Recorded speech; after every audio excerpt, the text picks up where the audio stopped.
जीशु को प्रिय नाम समस्त को मोर प्रेज द लॉर्ड। मु आशा करे आपण माने समस्ते भल रचंती। आसंतु आज अध्ययन रे आमे शिखिबा सृष्टिकर्ता को खोज। सृष्टिकर्ता को खोज। बहु वर्ष पूर्वे जने अमेरिकीय वैज्ञानिक ट्रेन रे यात्रा करतवा समय रे देखिले जे तांको पाखरे बसितवा जने वृद्ध लोक बाइबल पढुचंती। से निंदनीय भाव रे पचारिले, एही जुग रे लोक माने एपर्यंत एही प्राचीन पुस्तक पढुछंती कि मो बाइबल किबा ईश्वर को विश्वास करे नाही। जदि तुमे मो भली विज्ञान पुस्तक पढिबो तेबे तुमे बहुत ज्ञान हासिल करिबो। वृद्ध जनक उत्तर न दे पढिबा जारी रखिथिले। जेतेबेले युव वैज्ञानिक तांको स्टेशन रे पहुंचिले, तांको स्टेशन रे पहुंचिला बेलको से तांकर विजिटिंग कार्ड को वृद्धों को दे कहिले, जदि आपण विज्ञान विषय रे किछि जानिबा को चाहंती तबे मते एही नंबर रे जोगाजोग करंतु। कौतूहलपूर्ण तापरे से वृद्धों को तांको नाम पचारिले। वृद्ध नम्र भाव उत्तर देले, मोर नाम थॉमस अल्वा एडिसन। से विश्व प्रसिद्ध उद्भावक पछरे ते व्यक्ति को अपमानित करितबा हृदयंगम करी युव वैज्ञानिक क्षमा मागिथिले एवं एडिसन को प्रसिद्ध लैबोरेटरी परिदर्शन करबा पई अनुमति मागिथिले। किछि दिन परे युव वैज्ञानिक थॉमस अल्वा एडिसन को लैबोरेटरी बोली पचारिले, सर एपरि सुंदर भावरे लैबोरेटरी किए प्रस्तुत कले? एडिसन टिके हसी उत्तर देले, यहा कहा द्वारा तैयार करा जाय नाही। दिने एठारे एक बड़ आंदोलन होइतिला। मु शब्द सुनिली आ देखिली जे एवं एठारे पड़िथिबा समस्त जिनिस एकाठी होई एही पर एक सुंदर लैबोरेटरी होई गला। सर तमे मते किबा मोर नास्तिकता को प्रयास करूछंती कि? युवक आश्चर्य होई पचारिला। तापरे से स्वीकार कले, मु बुझी पारुछि जे एही सुंदर ब्रह्मांडर सृष्टि पछरे तुम द्वारा एही छोट लैबोरेटरी निर्माण करिबा पई अनेक लोक थिले। जने सृष्टिकर्ता हस्त तंत्र मध्य अछि। यह ईश्वर वाक्य रे स्पष्ट भाव में दर्शा जाए जे ईश्वर समग्र ब्रह्मांड सृष्टिकर्ता। यह एक गीत पुस्तक किबा कलम भूमि रे रख, यह निजे गति करि परिबो कि? यह को गुचाइबा पई एक बल आवश्यक। सेही भली ईश्वर शक्ति समग्र सृष्टि पछरे काम करिछि। Hallelujah, praise the Lord.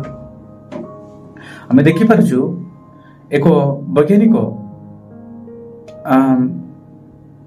सही थॉमस अल्वा एडिसन को बहुत किछि लज्जा भाव कथा कहू चलछंती। से वृद्धा लोक शुणी शुणी आसछंती कि तांको किछि भी निरुत्साह सहित शुणी शुणी आसछंती, किछि भी उत्तर देउनांती। जेतेबेले तांको नाम शुणुछंती सेतेबेले से आश्चर्य होउछंती।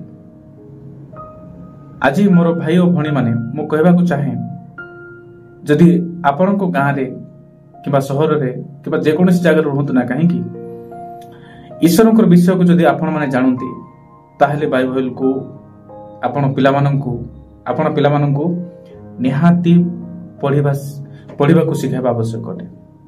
कारण आज जे विषय को जे शिक्षा को आज अनेक शिक्षित रे अछंती, से शिक्षा रे बहुत किछि विषय रही अछि। से शिक्षा रे बहुत किछि रहस्य मान रही अछि, जेति फल रे कि बाइबल को आज युवापीढ़ी माने किबा पिला माने विश्वास करबे नाही। ताहाकू बोरिंग बोली मानंती।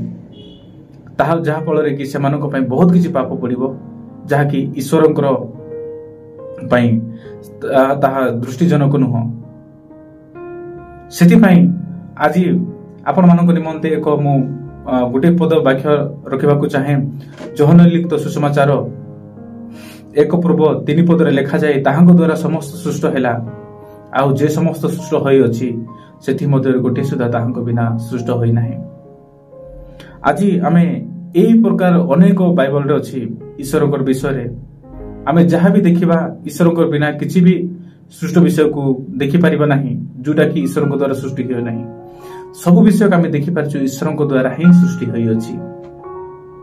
आज बाइबल को उत्तम रूपे आज पिला पढ़ेबा शिखाइबा जहा फल कि आम मान पीढ़ी जदि चली जाए ताहले से मानकर भविष्यतर पिला जो आम शिक्षा देथिबा से माने यहा को पालन करिवे।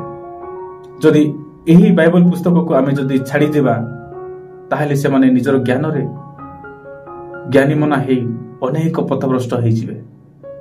से माने ए जगत रे थाई कि मध्य भल रहबे नाही किबा सही ईश्वर को राज्य को मध्य से माने ग्रहण करि परिबे नाही।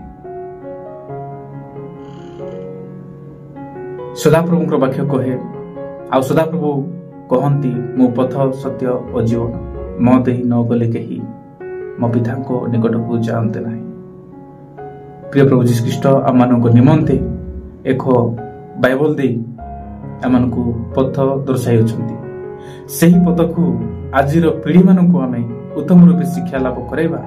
जगतर विषय को शिक्षा करने मना करूना किंतु ईश्वर मध्य मना करूना आम जगतर शिक्षा को हार्ड परिश्रम करवा किंतु ताहा जगत रे बंचित पर्यंत निजर पेट निमंते ही ताहा कार्य साधक होते जो फल कि जो मनुष्य मरीगला पर से शिक्षा किसी काम को नह से आमे माने जे जो परिस्थिति रे थिले मध्य बाइबल को जदि आमे फॉलो करिबा ईश्वर को सहित संघर्ष करिबा ईश्वर को सहित संग धरिबा ताहेले आमे कदापि मध्य आमे निर्भुल रे पड़िबा नाही।